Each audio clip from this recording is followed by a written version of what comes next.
Здравейте от Солун! Дошла съм тук, защото днес ще си сложа коса. Но за разлика от предишния път, когато си сложих перука, този път съм решила да направя нещо съвсем различно. Както знаете, от химиотерапията косата пада. Може би съвсем скоро тази къса косичка вече няма да е на главата ми. Поради тази причина аз съм тук, защото си поръчах коса, която ще залепят по специална технология на главата ми. С тази коса ще мога да стоя непрекъснато, без да я свалям. Ще мога да се къпя, да ходя на фризьор, изобщо да спортувам, така че се надявам да е нещо много хубаво и много удобно.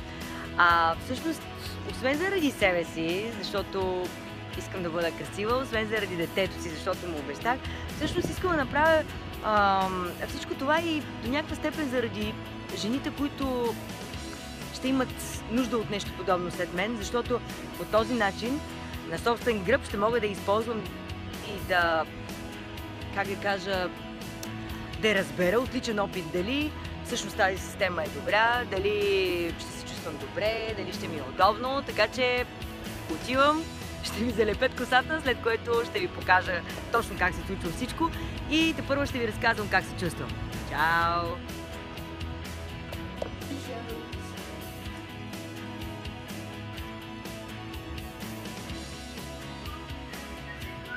That was my ball for hair.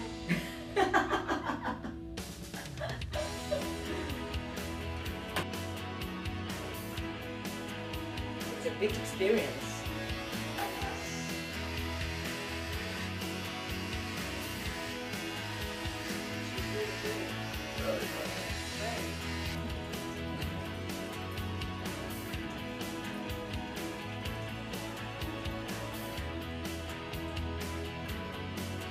Всичко зависи от това как се възприемаш. Do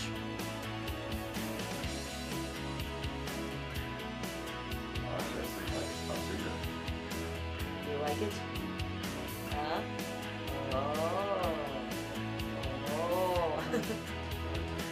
Не е толкова страшно. You look just like you did last time. Yeah, let's see.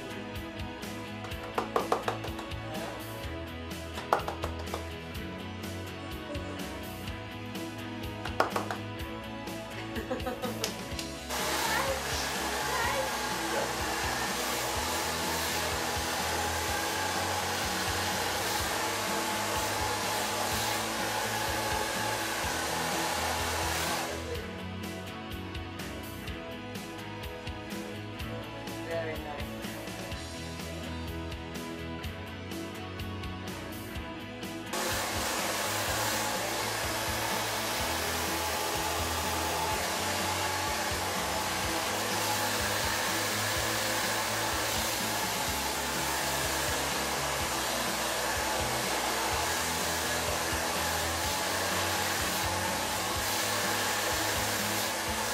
Jason.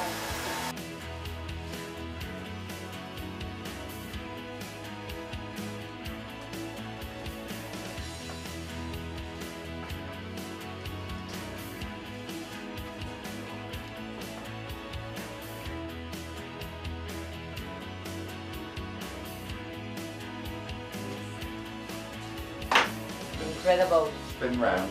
Yes, of course. See? Yes. What do you think, Jason? Nice. What do you think? Very lovely. It looks so natural.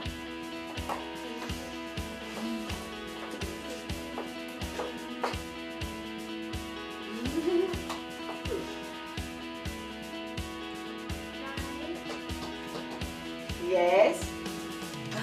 Oh, sorry.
Здравейте отново, този път 3 седмици по-късно. Признавам си, че в началото, когато сложих тази коса, се почувствах много странно. Толкова се харесвах с късата коса и ми беше удобно, че в един момент реших, че съм взела погрешно решение за себе си и че не е трябвало въобще да подхождам по този начин. Но ето, че 3 седмици по-късно мога да кажа, че се чувствам добре, че вече се движа и държа нормално, а не вдървено, както в самото начало. Да, има период на свикване, човек да се ориентира как се мие, как се суши, как се спи с тази коса, която в крайна сметка не е негова, но така или иначе, ето че крайният резултат е този, който се брои и в крайна сметка, който ме прави щастлива, защото в момента се чувствам добре, защото смятам, че косата изглежда естествено, че аз изглеждам в крайна сметка себе си. Дори в момента отивам да играя тенис, защото, както още в самото начало казах, аз няма да позволя на една диагноза да си прави с мен каквото си иска. Връщам се обаче на косата. В началото, да, наистина се чувствах малко като печен картоф при 36 градуса температура, но ето, че сега вече нещата са под контрол. Имам си фиби, имам си ластик, знам точно какво да правя, как мога да я връзвам и всичко останало. Така че за всички жени, които са в моята ситуация, които се борят с онкологични заболявания, които нямат коса и които искат да изглеждат обаче по начина, по който са изглеждали преди, дали заради себе си, дали заради колеги и работа, дали заради децата си, съпруга си или нещо друго, няма значение. Това е опция.